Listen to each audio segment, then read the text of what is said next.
Let the words of my mouth and the meditation of our hearts be acceptable unto you, O Lord, our rock and our Redeemer. Amen. This is a very meaningful day for me, not only because it's my first time with you, and of course this is more than enough and more than meaningful enough, but it is a special day for me because it's my anniversary. 14 years ago today, July 20th, 2000, I moved back to the States from Puerto Rico. And I have to say that even though I celebrate it with great fondness, it was also one of the saddest and most daunting days of my life. I was 21 years old and was leaving everything I knew behind because my current situation was threatening to basically swallow me whole. I am an only child, and at the time my mother was very ill.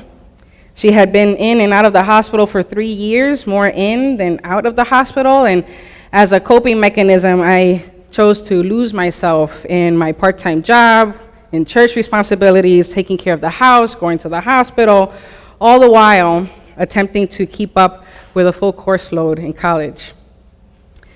To be completely honest, I wanted to be preoccupied. I needed to distract myself with as much activity as possible because I was deeply confused and plain angry. I was upset. I couldn't fully grasp or understand what was happening to my mother and was upset that her body had betrayed us all. It had betrayed my mom, my dad, and myself. Needless to say, keeping busy didn't mean I was productive. I was failing out of school, begging the registrar not to throw me out, and I decided it was time after 3 years to let my parents know what was going on with me. Needless to say, it didn't go very well. As you can imagine, imagine one of your children, the one you've always known as an honor student, telling you that they've been on probation for 5 out of 6 semesters, and they've been given just one last shot, one last opportunity to either show up or show out. And I can assure you, it was not a delightful conversation, not at all. There was a lot of confusion and a lot of questions, a lot of tears, and pockets of deafening silence. And after sitting at the dining room table for a good while, my mother voiced an imperative that changed my life forever. She said, "That's it, you're leaving."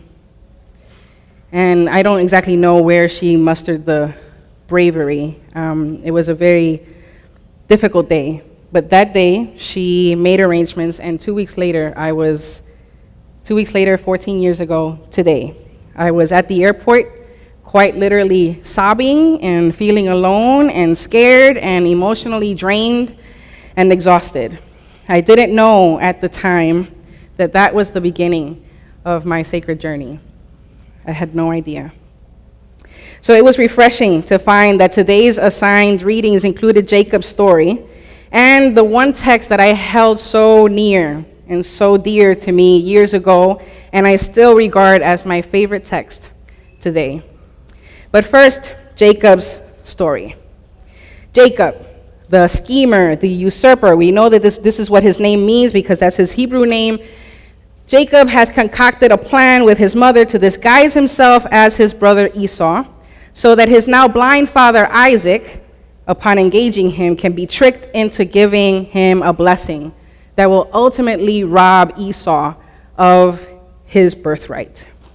And the plan works. The plan works, and now Jacob is on the run because, as to be expected, Esau is out to get him. So I've done a bit of research on Jacob this week and thought long and hard about him, and I have to say that I have some mixed feelings. He is a schemer, a usurper, and basically used his mother, betrayed his brother, and played his father, all for a blessing that did not belong to him in the first place. He's shady and selfish, in my humble opinion. However, I found myself intrigued. I was intrigued by his audacity. It seems to me that Jacob understood something about the blessing that Esau had taken for granted. Esau figured the blessing was a given. It was his birthright. There was no threat. Jacob, on the other hand, did not have that luxury.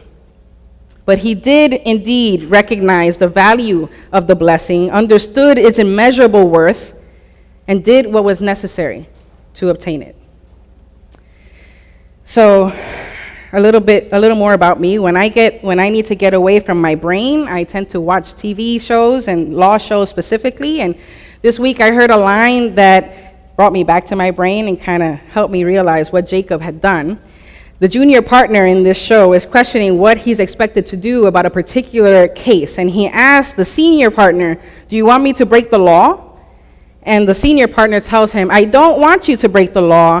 I just want you to make it questionable." And that was it.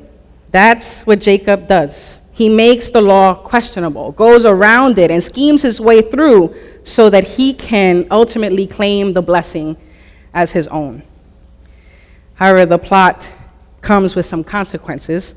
Jacob is on the run, fleeing from home, now in the middle of the desert, alone, very likely paranoid, watching over his shoulder, scared and emotionally drained and exhausted.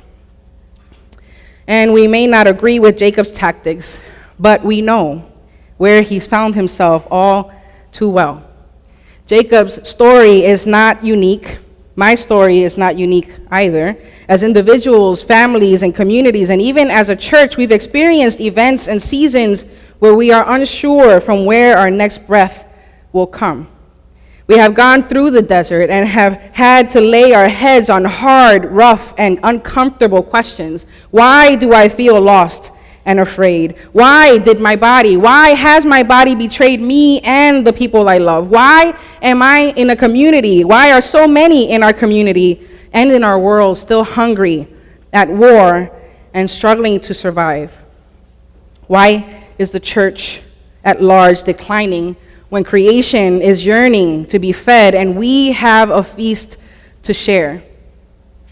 The questions and concerns pile up and weigh us down, and we feel as though we're left to rely only on our dreams because reality is not living up to our need.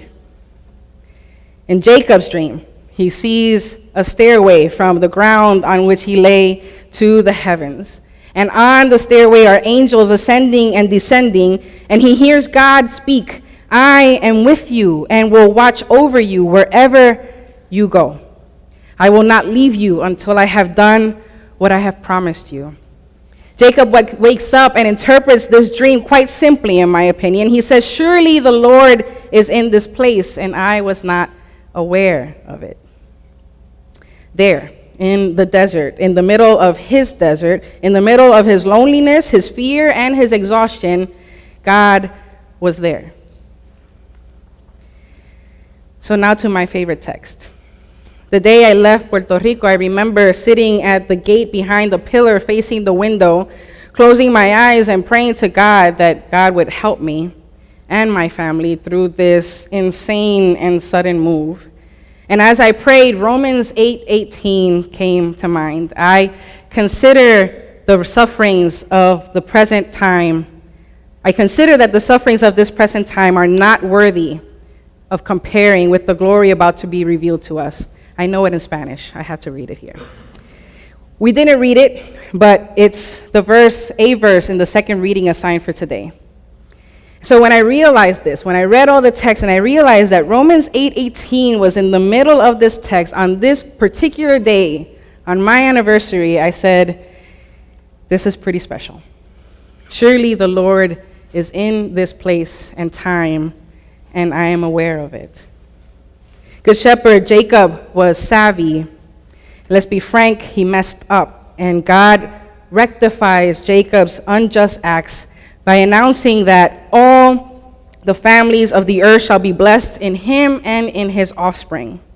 Earlier in chapter 27, Esau protests, "Have you only one blessing, Father? Bless me also, Father." And he weeps in frustration at being excluded from what was rightfully his. And now, this coveted blessing that has destroyed the family is countered with God's alternative and redeeming vision. Rather than a limited blessing won through deceit and humiliation of others, God extends a prodigal blessing to all the families of the earth through Jacob and his descendants. Jacob's selfish action will be redeemed and revisioned to bless all families, including his own, including Esau. God follows through on the blessing that Jacob receives from Isaac and answers Esau's prayers. He too will be blessed. You see, church, God becomes present even in the midst of our selfish pursuits, even in the midst of our chaotic lives, in the midst of our desperate attempts to survive or master our circumstances. God comes and redeems what is broken. The very thing that threatens to swallow you whole, the thing, the moment, the event, the situation that threatened you or threatens you, threatens to claim you and possibly your last breath, that is what God redeems.